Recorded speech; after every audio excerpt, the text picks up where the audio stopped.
America's most valuable tech startup, Stripe, announced that it's laying off 14% of its workforce. They don't face the same scrutiny that public companies do, so why are they still firing so many people? The CEO, Patrick Collison, posted a blog on the company website talking about the mistake himself and the leadership team made over anticipating demand, which led to increased hiring, and they've become operationally inefficient. And a quote that really stuck out to me is he said, "We must adapt ourselves for the changing world we find ourselves heading into. Therefore, we must cut cost." What is the world we're heading into?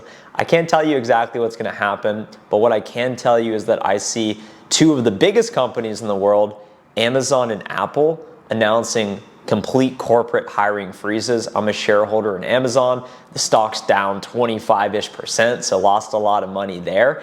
And I can't tell you what's going to happen. I don't think anybody can. But what I can tell you is that three words come to mind to me that I want to talk about. Number one is entitlement, because I'm seeing a lot of that around me. Number two is opportunity. And then finally, number three is focus. So beginning with entitlement, some of you may have seen in a recent video of mine, I work in software sales. Historically, I've been a top performer, 150% historical quota attainment pace. And my company recently put me on a performance plan. And as much as I wanted to allow that to upset me or anger me or me feel resentment towards the company, I have nobody to blame but myself. I take full accountability and responsibility for my performance. So I have no one to blame but my inability to make things happen. I have people around me saying, well, Trent, you've worked there for 4.5 years. You dedicate so much of yourself. You sacrifice so much so that you can try and perform to the best of your ability. That's right. I do all of those things. But anything less than me doubling down on my work ethic as a response to me being put on a performance plan, I think that's incredibly selfish for me to do anything less than that. A lot of people are saying, well, you should go explore the job market. I have dozens of offers on LinkedIn right now. People reach out to me saying, hey, are you open to exploring other opportunities? And my response has been no, because I'm doubling down where I'm at. Now is the time to work as hard as you can. That's what I'm doing. I value loyalty, and I'm going to do whatever I can to make it happen. A real life example is Russell Westbrook, the NBA basketball player. He has an MVP. At one point, he was top of the league. Now he's on the Los Angeles Lakers. He gets more public scrutiny than any other player, probably, and he's now coming off the bench. If he were totally entitled, which he's made a lot more money than I have, he has a lot more accolades, how easy would it be for him to say, Coach, I'm not coming off the bench. You can either trade me, drop me, I'm not coming off the bench. That would be extreme entitlement. And I'm sure when they said, Russell, you're coming off the bench, it probably hurt his ego. It hurt my ego when they put me on a performance plan, but me retaliating or feeling resentful or looking for other jobs, that would be my ego coming in the way, a sense of entitlement. So now is the time to double down and make things happen in your current situation. Opportunity. As we think about the macro perspective here, we have opportunity to create generational wealth based on the decisions we make and how we invest our money. If you're like me, you probably don't have a whole lot of cash laying around, although I have actively been working to build my cash reserve, specifically in my savings account.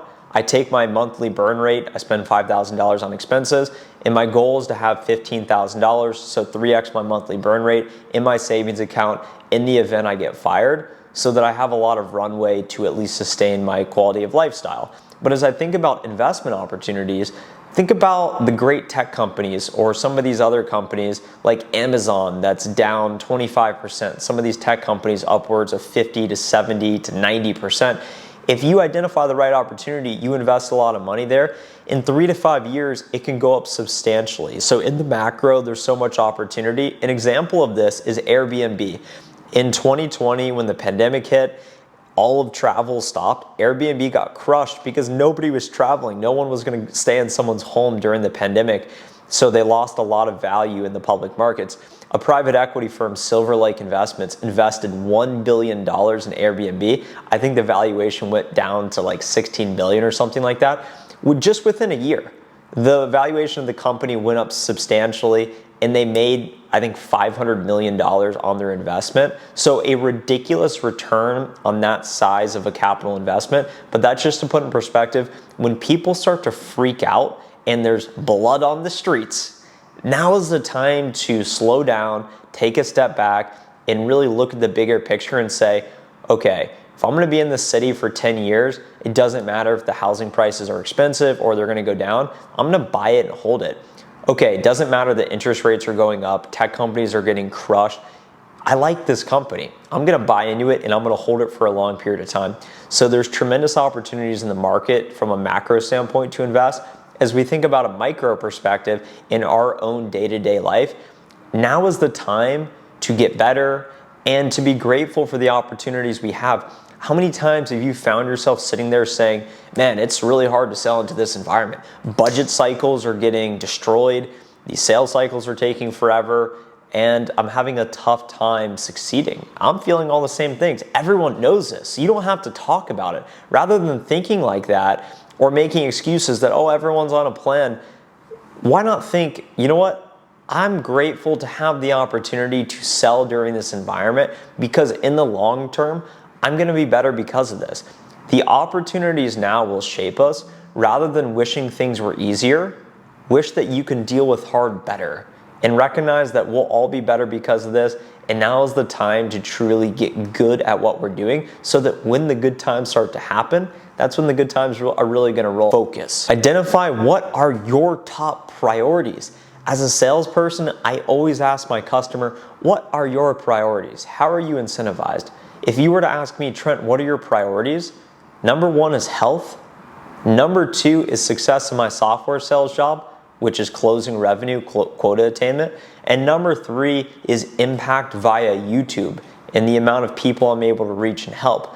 Number one with health, behind the scenes, I'm working hard on my body. I wake up at 5 a.m. most weekdays. Even if I don't feel like it, it doesn't matter. I'm just gonna go to the gym, I'm gonna lift some heavy weights, I'm gonna run some long distances, and I'm getting my body fit as I possibly can.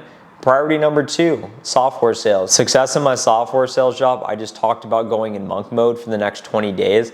I'm not drinking, and I'm entirely focused tunnel vision on success in my software sales job. With YouTube impact and reach, I realized my favorite thing to do outside of work is making YouTube videos, setting my camera up in my living room, talking to you. I'm gonna keep making YouTube videos for as long as I can. And the best part is I recently came to the conclusion is I don't need to be some all-star, the best, toughest salesperson of all time. I just need to be myself.